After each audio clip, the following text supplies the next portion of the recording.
Hi everyone. Um, so this video it is just to show you a status of some of the tasks which is completed.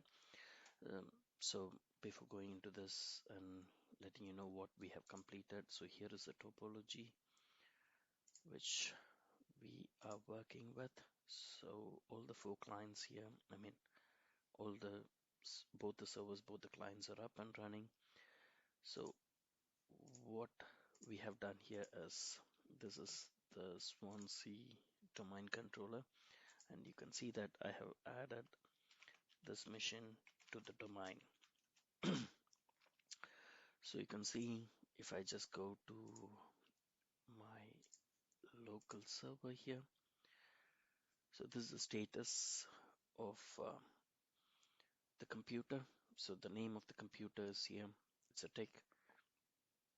The domain, it is added to nitish.nos. Okay. So the firewall is on, but the ICMP is still allowed. So we haven't done anything for a remote desktop. We have external and internal network. We have an Ethernet, but that's just temporary. Uh, what else we have?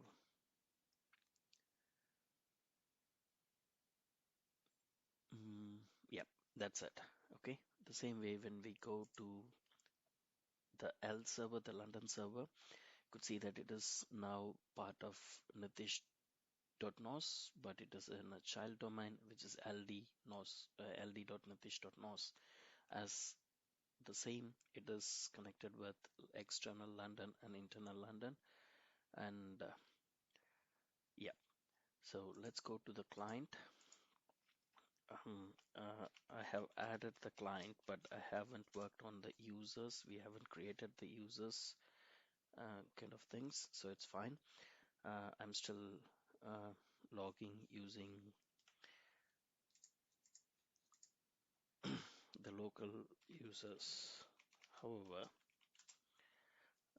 I just wanted to show you that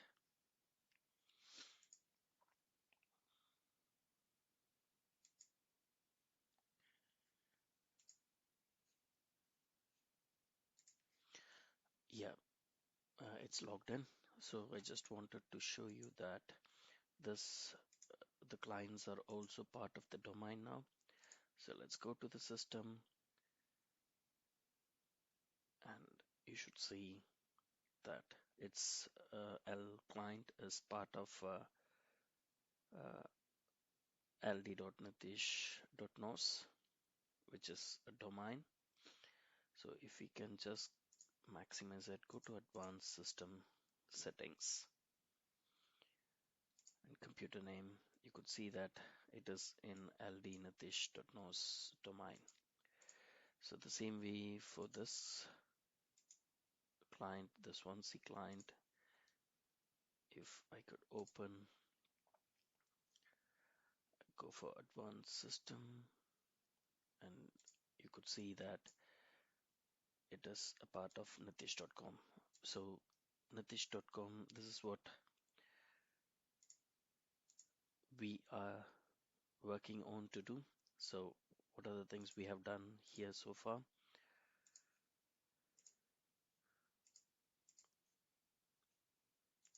Right. So we have completed point 1, setting up the network. It's done. We have done the firewall rules here. We have installed routing and remote access services.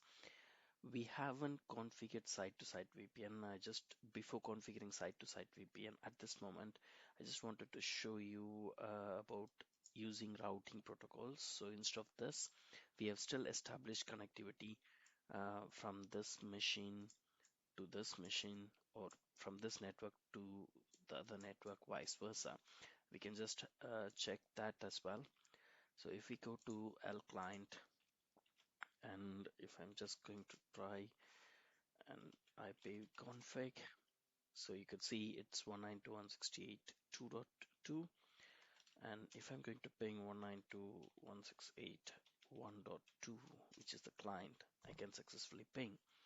The same way from the client, from the Swansea client, if I want to ping ipconfig ping 192.168.2.2, and I'm successfully pinging, which means the connectivity is here. We have established connectivity, but instead of um, connecting it using a site-to-site VPN, so what initially we did is we used routing protocol. So we used RIP, which is not rest in peace, it's routing information protocol, referring to our lecture when we discussed about different routing protocols. Right, so we have established connectivity using a routing protocol, which is routing information protocol. So we have created the forest and make one of the servers as a domain controller. Yes, so in that case, this server is now the domain controller, and this is the root domain, which is nitish.nos, and this is going to be the right. So add a child domain. We have added the child domain here. So this is the child domain, and this would be ld.nitish.nos. So we have added the child domain as well, and we have configured DNS. So this is the outcome of completing all these aspects. We haven't done this. We will be doing this in the upcoming videos. So before going into user accounts, we will try to work out with other things as well. Maybe a bit of um, PowerShell scripts to redo all these commands which we have done. So that could be useful for you to work with user accounts. So um, yeah, so and then mounting drives. These are the two things which we will be doing later, and configuring a DHCP services as well, right? Okay, so how is that related to your coursework? So in your coursework, if we are looking at your coursework too, so we have almost done most of the implementation parts. So here we have done the installing the routing remote services. As I said, we haven't done the site-to-site VPN. We have created the forest. So 4.1 is done, 4.3 is done. All A records are created. Reverse lookup is done.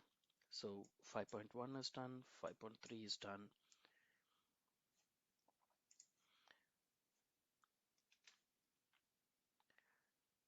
We want to do a site-to-site VPN, which we'll be doing in the upcoming videos. When we do the lectures on VPNs, we create user accounts and mount the disk and configuring DHCP. So these are things which is yet to do in this coursework. So as I said, if you have all the understanding and these three part is for you to work on and complete, how are you going to share the disk drives, configuring IaaS servers, and remote desktop services as well, right? So almost we are done. So my strong advice would be complete the research part here. So once you're done with the research part, so you should be having that understanding on what routing and remote services are, what is Active Directory domain services, what is VPN, and everything. So with that understanding, if you go and work it out, if you go and install it, it would be really helping you to understand the core knowledge of this technology, right? Right. See you.